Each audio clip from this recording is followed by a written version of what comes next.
सभी दर्शकों का एक बार फिर से स्वागत है। दर्शकों, पिछले 29 हफ्तों से एडवोकेट अशोक कुमार बसोत्रा जी लगातार अम्बेडकर चौक में धरने पर हैं। आज उनको समर्थन करने अम्बेडकर युवा संगठन के कुछ लोग आए हुए हैं। आइए उनसे बात करते हैं। आपका स्वागत है। जी जय भीम। सबसे पहले आप अपना इंट्रोडक्शन दीजिए और आप यहाँ एडवोकेट साहब को सपोर्ट करने आए हैं, क्या कहना चाहेंगे?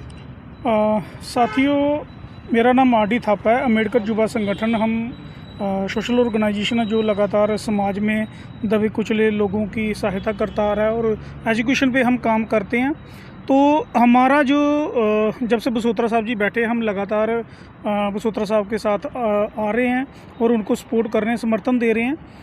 तो आगे भी देते रहेंगे, क्योंकि बसोत्रा साहब कोई अपने पर्सनल बेनिफिट के लिए नहीं, जहां बैठे हुए वो समाज में हमारे संगठन के पूरे इस जम्मू कश्मीर रियासत के जितने भी, चाहे पूरे इंडिया के, मतलब एक एक बहुजन की आवाज़ के लिए वो बैठे हुए हैं। उनके लिए वो आज जो संघर्षित हैं और हम इनका समर्थन कर रहे हैं। क्या लगता है सरकार तक इनकी आवाज़ पहुँच पा रही है? बिल्कुल सर, आवाज़ पहुंच भी रही है और ज़रूर पहुंचेगी। और आज आप देख रहे हो कि जो बाहर से कोई बयानबाजियां भी आ रहे हैं, कुछ सो कॉल्ड कुछ पर्टिकुलर जाति के कुछ लोग जहां आरक्षण का भी विरोध करना शुरू कर दिया है।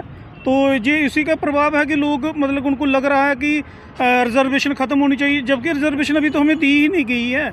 जो हमारी रिजर्वेशन बनती थी वो तो हमें दी नहीं जा रही, और ये ख़त्म करने की भी बात कर रहे हैं। तो बसोत्रा साहब जिन मुद्दों के साथ बैठे हुए हैं, तो हम इनका समर्थन कर रहे हैं। और मैं जम्मू कश्मीर की हमारे जितने भी आम जनता, उनसे भी विनती करता हूँ, शनिवार और रविवार बसोत्रा साहब 2 दिन बैठते हैं, तो वो 2 दिन आकर बसोत्रा साहब जी का समर्थन करें।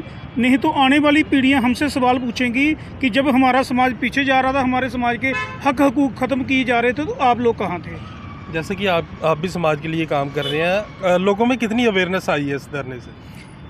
लोगों में अवेयरनेस तो आ ही रही है। जब बसोत्रा साहब जहां बैठे हैं, हमारे ही समाज के कुछ बुद्धिजीवी जब सर्दी का मौसम था तब भी उनको जहां उठाने के लिए आए थे कि अभी सर्दी बहुत ज़्यादा है, तो आप आ जाइए, जब बाद में बैठ जाइए। लेकिन बसोत्रा साहब जब बैठे थे, वो एक कमिटमेंट के साथ बैठे हुए, उन्होंने खुद से कमिटमेंट की हुई है कि मैं जिन मुद्दों के साथ बैठा हूं, जब तक ये पूरे नहीं होंगे मैं जहां लगातार बैठता रहूँगा।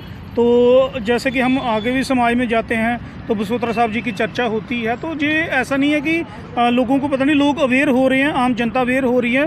और वो दिन दूर नहीं जब जहाँ पे हजूम लगेगा और बसोत्रा साहब जी की समर्थन में लोग बहुत सारे आएंगे, तो फिर जो जहाँ के जो लोग हैं, जो अभी मतलब कि इनकी हमारी बातें नहीं मान रहे, उनको जवाब देना बड़ा मुश्किल हो जाएगा। क्या आगे भी अम्बेडकर युवा संगठन का समर्थन एडवोकेट साहब को जारी रहेगा?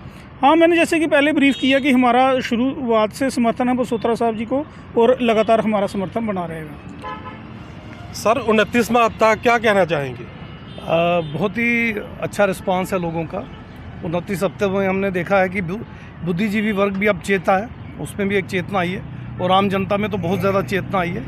सिर्फ जम्मू कश्मीर में ही नहीं, अपना कश्मीर से, लद्दाख से काफ़ी लोगों के फ़ोन आए हैं, आउट ऑफ स्टेट कई स्टेटों से, यूपी से, बिहार से, छत्तीसगढ़, मध्य प्रदेश और ख़ास करके महाराष्ट्र से, बिहार से बहुत से लोगों के फ़ोन आए। उन्होंने बड़ी तफसील से मेरे साथ बात की है।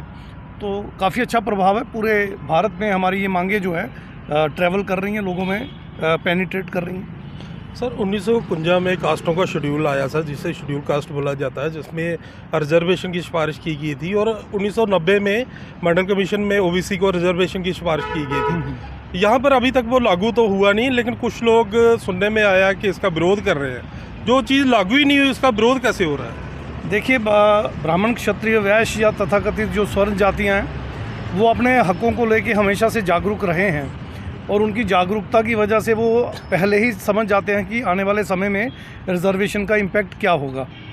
अब जैसे जम्मू यूटी बन चुका है, अगर मोदी जी ईमानदार होते तो एससी को 15% आरक्षण मिल जाना चाहिए था, एसटी को भी अपना आरक्षण मिल जाना चाहिए था, रिजर्वेशन प्रमोशन भी मिलना चाहिए था, और ओबीसी को अव्वल तो उनकी जनसंख्या के अनुपात में 60% आरक्षण मिलना चाहिए था। अगर नहीं भी तो कम से कम 27% आरक्षण तो मिलना ही चाहिए था, जो कि सुप्रीम कोर्ट की जजमेंट है, Indira Sahni versus union of India, 16 नवंबर 1992 से वो लागू हुई है, तो वो मिल जाना चाहिए था। अभी वो मिला नहीं है, हम उसके लिए एजिटेट कर रहे हैं। तभी हमने अपनी मांगों में पूरे ताकत के साथ ये बात कही है कि जिस वर्ग की जितनी जनसंख्या है उतना उसको हिस्सा मिलना चाहिए। मगर ये बात तथाकथित ऊंची जाति के लोगों को समझ में आ रही है कि जब ये सब कुछ हमें मिलने लगेगा, जनरल में भी हम एक्सेल करते हैं, यहाँ भी एक्सेल करेंगे, तो उनको ये बात समझ में आ रही है कि जो सीटें उनको बेतहाशा बेवजह मिल रही हैं, जो उनकी हैं नहीं, वो घटेंगी, उनके बच्चों को कम सीटें मिलेंगी। तो इस संदेशे में वो इसको क्रिटिसाइज कर रहे हैं, इसको अपोज कर रहे हैं। सर ईडब्ल्यूएस का आरक्षण लोगों को मतलब आराम से मिल जाता है, जैसे पहाड़ी लोगों को भी पहाड़ी स्टेटस आराम से मिल गया, और दूसरी तरफ SC ST OBC जदोजहद कर रहे हैं, जो दोहरा मापदंड क्यों? कांशीराम जी कहा करते थे, जो सत्ता में होते हैं उनकी बहन बेटियों की इज्जत महफूज रहती है।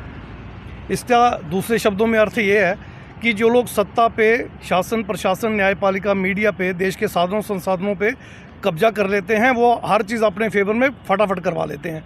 और जो लोग इन जगह पर कब्जा करने से पीछे रह जाते हैं, या अपने 90% पॉपुलेशन होने के बावजूद भी अपना सही तरीके से हिस्सा नहीं ले पाते, उनके साथ भेदभाव होता है। असल में EWS भी तथाकथित ऊंची जातियों के लिए है, और जो आपने दूसरी बात कही वो रिजर्वेशन भी उनके लिए ही है, पहाड़ी स्पीकिंग जिसको कहते हैं, पहाड़ी स्पीकिंग एथनिक ग्रुप के नाम से, तो वो भी अपर कास्ट के, तथाकथित अपर कास्ट के लिए ही है। अब उन्हीं का शासन, उन्हीं का प्रशासन, उन्हीं का न्यायपालिका, उन्हीं का मीडिया, उन्हीं ने लागू किया। 15 दिन में सारे देश में EWS लागू हो गया, 15-20 दिन में पूरे जम्मू कश्मीर में पहाड़ी स्पीकिंग एथनिक ग्रुप लागू हो गया। जबकि पिछले कई सालों से 1950 से लेके अब तक करीब 74 साल हो गए SC ST का बैकलॉग पूरा नहीं हुआ, रिजर्वेशन प्रमोशन का मसला अटका हुआ है। ST के पैरेलल दूसरा ST ग्रुप बना दिया गया है। OBC को अभी तक 2, पहले फिर 4, अब 8% मिलता है, उसमें भी ब्राह्मण क्षत्रिय वैश्य ऐड कर दिया गया है। तो उनको कुछ नहीं मिल रहा, जिनको चिल्लाना चाहिए था, लागू करवाना चाहिए था, उनको कुछ नहीं मिल रहा।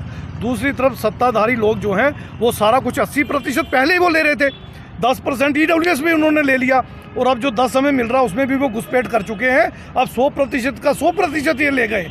तो जिनकी सत्ता होती है वो उसी तरह से हम जैसे लोगों का शोषण भी करते हैं और दोहन भी करते हैं। क्या लगता है लोगों में कितनी जागृति आ रही है सर? जागृति का लेवल तो लोगों में बहुत बढ़ गया है, फ़र्क सिर्फ लीडरशिप का है।